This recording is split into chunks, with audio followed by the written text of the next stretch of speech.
I got into it myself a long time ago through fishing, drift netting for salmon on the estuary, which is now gone. It's been gone for 16 or 17 years. But reed cutting harvesting has changed through the years in that a lot of crews have gone. There used to be like 15 boats cutting reed, and now you have maybe 3 on the whole estuary.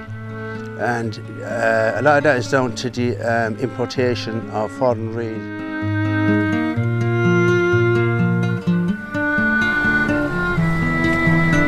After Shiloh's used to send the movies.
There is danger of it dying out, the cutting reed here on the Shannon, because at the moment with the 3 crews, the youngest person is like 54, 55 years of age, and there's no young people getting involved in it, and it is hard work, so you know you can understand that there's easier ways to make a living.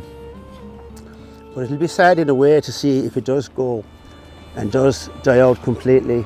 There's great reed beds on the Shannon. One time they used to roof half of the houses in Munster, surely at least. Even today you have 2,000 thatched houses remaining in Ireland, but most of them are done with, as I said, foreign reed. And there is a danger of it dying off, so I don't know what the future holds, but then nobody does.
Started off with my father when I was about 14, and I fished with him for 20 years up till his death.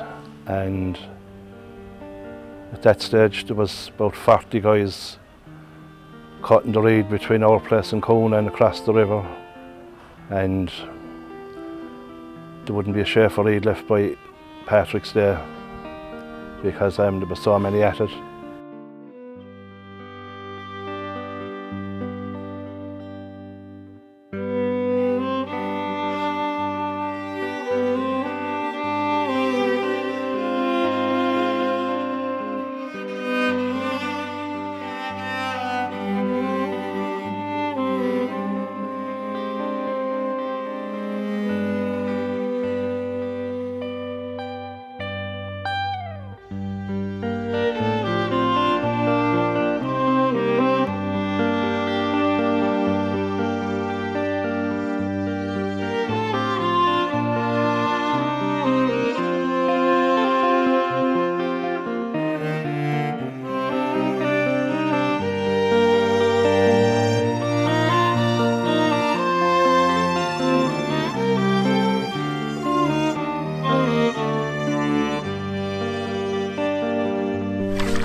reed cutting harvesting has changed through the years in that a lot of crews have gone. There used to be like 15 boats cutting reed, and now you have maybe 3 on the whole estuary. And a lot of that is down to the importation of foreign reed. Now the local reed suffice and done the job here for maybe thousands of years. So it's just a convenience thing bringing in this imported reed, you know.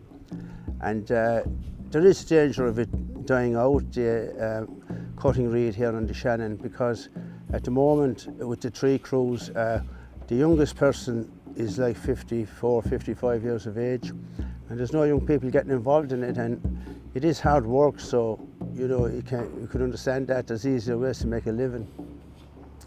But it'll be sad in a way to see if it does go and does die out completely. There's great reed beds on the Shannon. One time they used to roof half of the houses in Munster, surely at least. Even today you have 2,000 thatched houses remaining in Ireland. The fishing is gone this 16 or 17 years, and it won't be coming back. So if the reed goes as well, all the tradition is gone from the Shannon Estuary. It's been there for hundreds of years, and it could go to be gone forever, you know.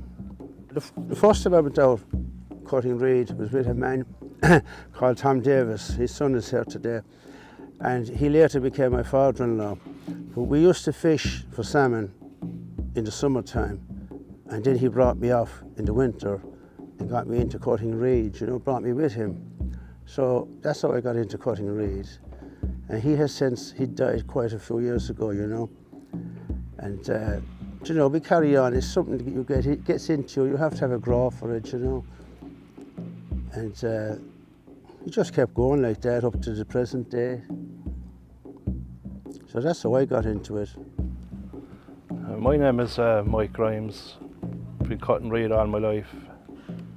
Started off with my father when I was about 14, and I fished with him for 20 years up till his death. And at that stage there was about 40 guys cutting the reed between our place and Cona and across the river, and there wouldn't be a share for reed left by Patrick's Day because there was so many at it to be all cut, and we used to start cutting a bit earlier that time as well. You'd start cutting in the end of September or October, but now we wait until the leaf is completely gone off the reed, and be late November, from mid-November, and we'd start cutting a bit. But most of the lads, we all knew each other fairly well because the lads that were at the reed were mostly fishermen, and that was their way of life and way of living. They'd fish for the summer, well, maybe even after Paddy's Day they'd start fishing until the end of July, and you'd have a month or two then with very little to do, maybe repairing boats and getting ready for the reed season, and that was it. Then you start off again and cut away till around the St. Patrick's weekend or whenever it would fall, and back to the fishing again. That was our whole life cycle, and it's coming to an end now, unfortunately. The fishing is gone for the past, I don't know, is it 16 or 17 years, and there's no young fellas coming up at the reed. It's hard old going, and a lot of the reed has been imported as well. There's massive reed beds down the Shannon there that aren't cut anymore, and unfortunately that's the way it looks like it's going to go.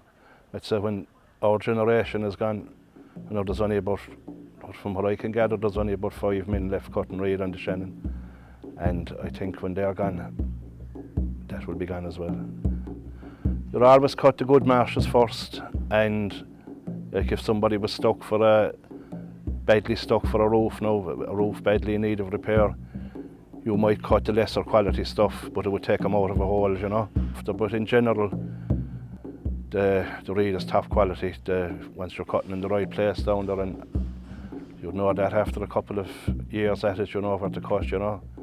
So we all kind of, well, we mostly stick to our own areas, but we can cut anywhere, you know, but just whatever is most convenient for where you live, you kind of tend to stick to that area, you know. I caught the best stuff, by the way, but just that I throw that in there, only joking. But yeah, that's about it. What you see here behind us is the relic of Tobin Weir and the remnants of it. It was built here in 1940 and it fished right through the 50s, 60s, 70s, and it's closed down since 1979. The weir was moved here in 1940 following the Shannon scheme above, when the Lax Weir became somewhat redundant.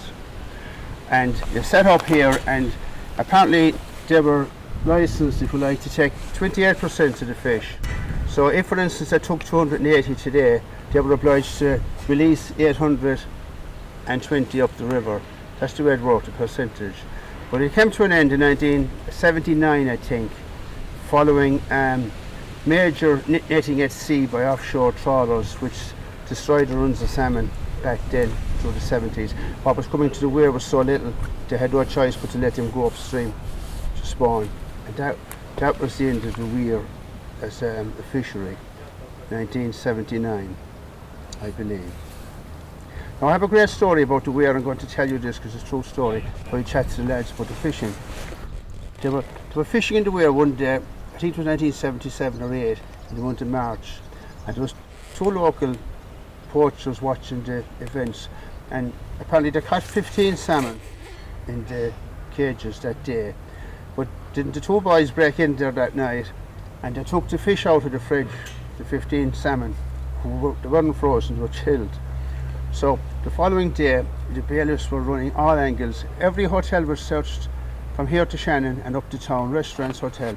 No sign of the fish. But later that evening, the fish was sold 100 metres away in a butcher shop, 100 metres from the scene of where they had been stolen or poached. They were poached out of the fridge. That's the true story, you know, of the weir. Just before it closed down. Don't name any names. No, they have departed now. Names won't matter. It's a long time ago. Still one of them still around. So it could be, could be. And certainly one has departed. Yeah. So I know as a young fella I grew up watching them catching fish in the weir, and that is what got me interested in fishing. Watching they lift the floor of the crib or cage, and you see all the silver salmon dancing, and they used to shock them, but they'd still be leaping and they'd knock them on the head. And we as kids, you look over the wall and you could count and putting the fish into the boxes. It could be hundreds in one day. And it was fascinating. And on the days when they weren't fishing, the fish would be stopped in front of it, but you couldn't go up until they decided they were taking so many. Then they'd leave some up, and the fish would be in front of it like raindrops, heading and tailing. So we used to go out as kids with bamboos and we'd catch an odd one in the evening, but they'd hunt you, you know. So that's what got me involved in fishing. And these two lads, of course, well, they were born into fishing. Their fathers were fishermen. Their grandfathers were fishermen. So these are two corner fishermen. Yeah. But I'm a Limerick man. No less. Tell me about you growing up and all the fish you were catching. But it just goes to show the amounts of fish that were in the rivers at that time. Yeah. Until we say the bigger boats went after the salmon with the illegal monofilament nets, which was the downfall of the salmon. And how many run. boats had you within the Shannon fishing? Licensed boats? 72 or 4 was it? My God. Yeah. 72, I'm not sure. Drift and draft. And they all caught a few hundred fish every They year? all got fish every year. Lord. And the river was teeming with fish above. I remember as a child seeing, you know, they'd be out all night fishing, come in the following morning, we wait to see what they got, and there could be 20 fish, 20 or 30 fish, you know, and Rennie fish buyers coming to the door knocking. Rennie would send out the truck twice a day, depending on what time the tides were going, just to take them fresh in at boats. Look at that river now, it's rare to see a fish jump. Yeah. Shut us nearly banned. It is banned. It is banned. The government aren't accountable for anything, whatever happens to fisheries. They don't seem. I mean, if I was in a job and things are getting worse and worse year on year on year, so surely someone to be made accountable. But and they're supposed to be a national resource for everyone. Yes. But yet, there's nothing there. It's a bit allowed to die out, isn't it? Yeah. And the smolts are coming back. There's thousands of cormorants there. They're feeding up. If there's a couple of thousand cormorants, you only catch one a day. That's all your fry. Gone, wiped out in a number of weeks there.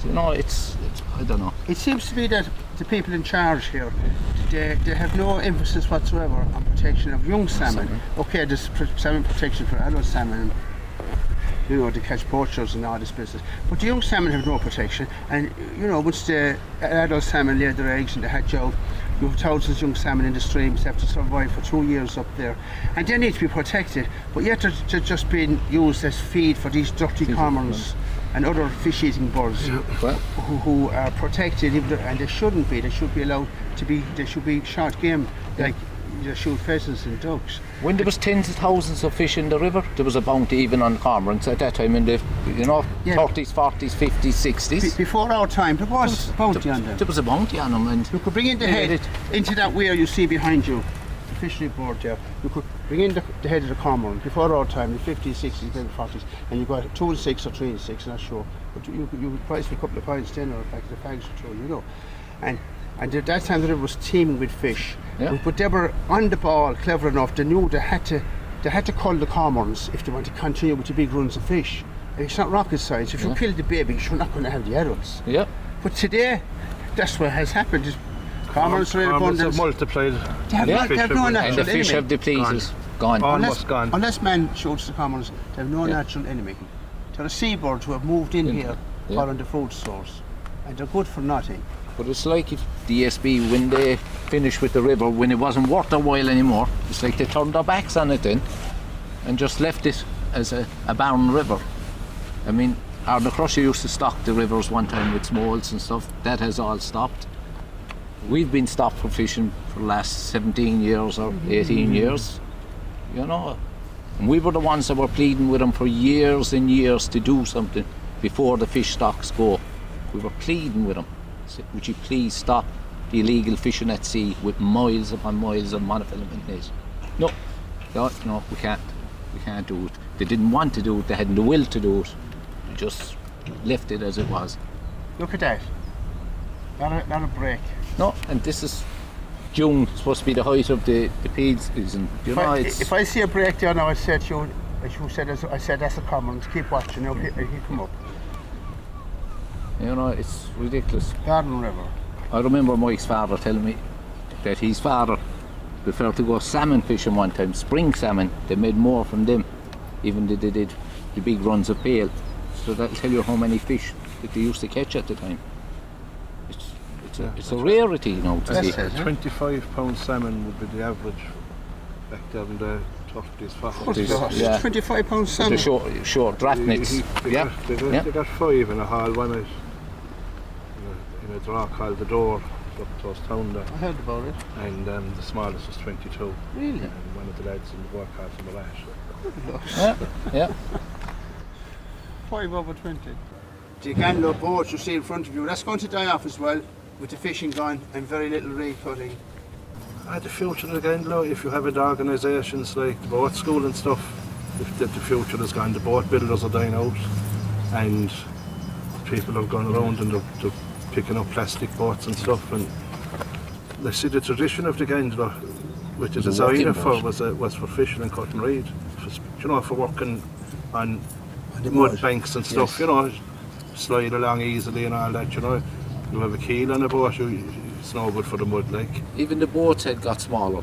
As you know, years ago there was no engines, they had bigger boats, they had 3 men working the boats. Then they went to 2 men when they got these outboard engines, and as it is now, you don't need nothing at all because we have no use for them. The Gandelows were in 2 places. They had them in the Castle as well, below North Kerry. They used them for fishing there, draft netting. But that's gone as well now. They haven't fished for 4 or 5 years, and I don't know whether they'll fish anymore. And I noticed in recent years, they're mostly gone over to fiberglass and plastic.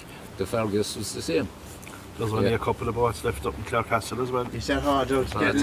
Getting less. But the first 5 boats that we built up in the boat school, the Island Boat School would say, there's only 1 or 2 of them left around now. Isn't that one of them down there? That's one of them there, yeah. She was on the other Barrack Lane, but I've one outside and I'd say for replank twice at this stage. So she's gone after this year, this will be her last year. And then they built another 4 of 23-foot boats with a bigger, proper design. It will serve a spring fishing boat, we'll say, winter weather and all that. But And they're the ones that brought to Venice, Mike, and we're doing a rowing. they ended up in Weekend Venice boat, yeah? and the canals of My Venice and God. out to the islands, yeah. That was 10 years. 2014, yeah. 10 years. Yeah, 10 years this year.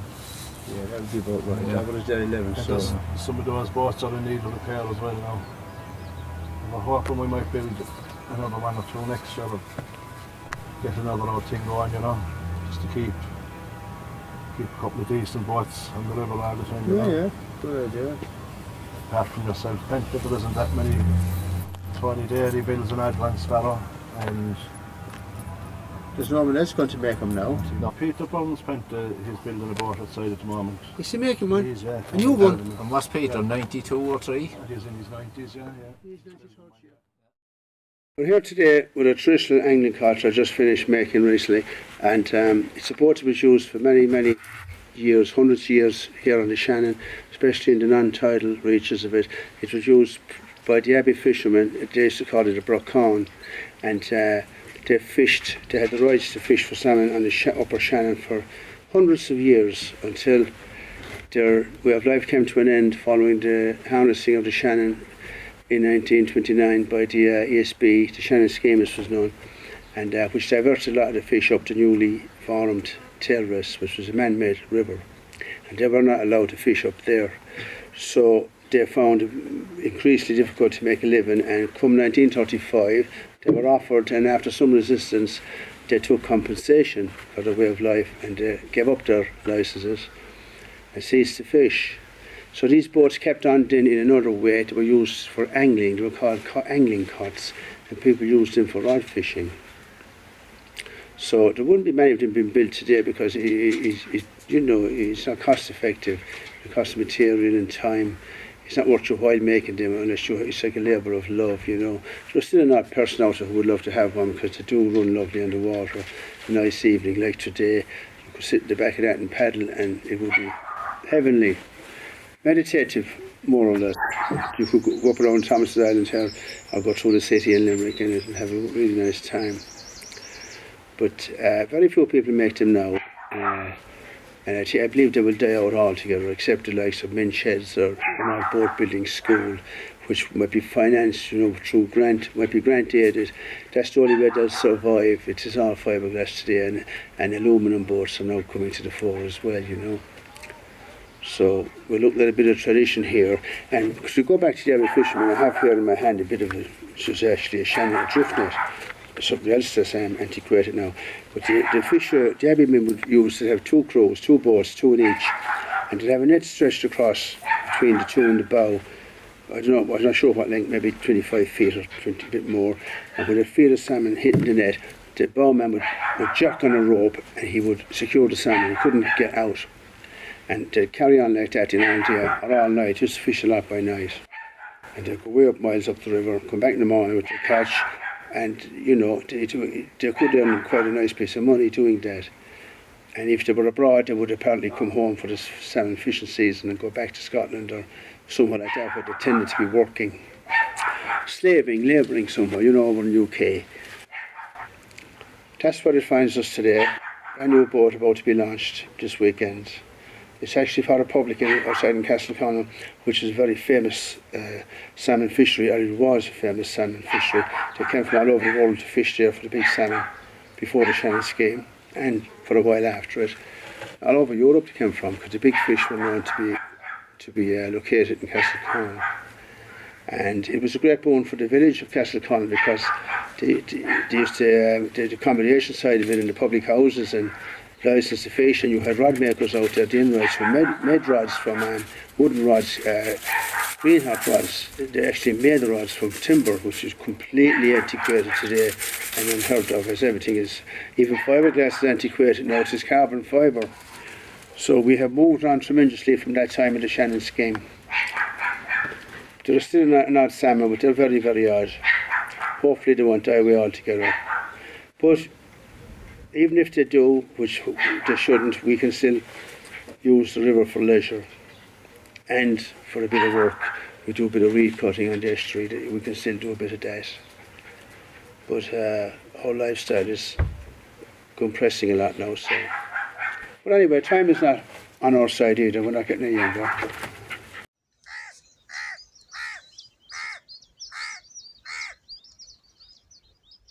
Yeah, I suppose it's home to me and being reared here in a thatched house.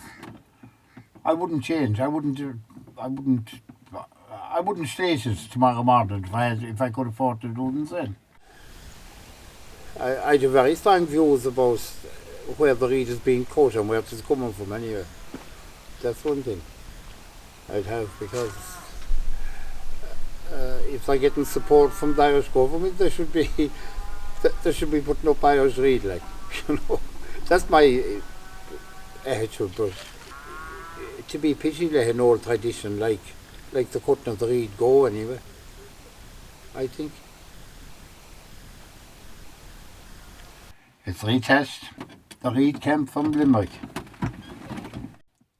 It's my third time buying reed from them guys. I think it's only right to support them because they've been there for generations cutting reed. And I suppose they're only down the road really. They're the most local, they were the nearest people to me, like, that's why I went down to them. It's my third time doing it. So it's the best part of 40 years, I'd say, since I bought reed off them first. The thatchers were impressed with the reed, for it being Irish reed, because they wanted to use reed from their own country. But I stuck to my colours. I had the reed bought from the Limerick lads. It went up well anyway. They were happy enough with it, put it up. But they didn't want to use it at all first.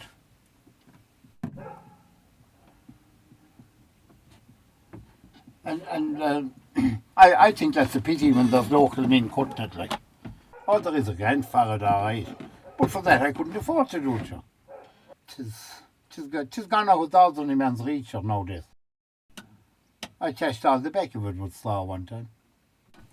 That's a long time ago though, Colin. It's over 40 years, I'd say. More if I said it, maybe. It's nice to see it maintained anyway as a thatched roof. And I suppose while I'm around it will be maintained anyway. I'd want something like a co-op or something. And it'd be nice to see a tradition like that kept alive, and I think. That's my opinion of it, but I suppose they're finding money easier nowadays. They've had their jobs and they don't want to be doing that heavy work anymore.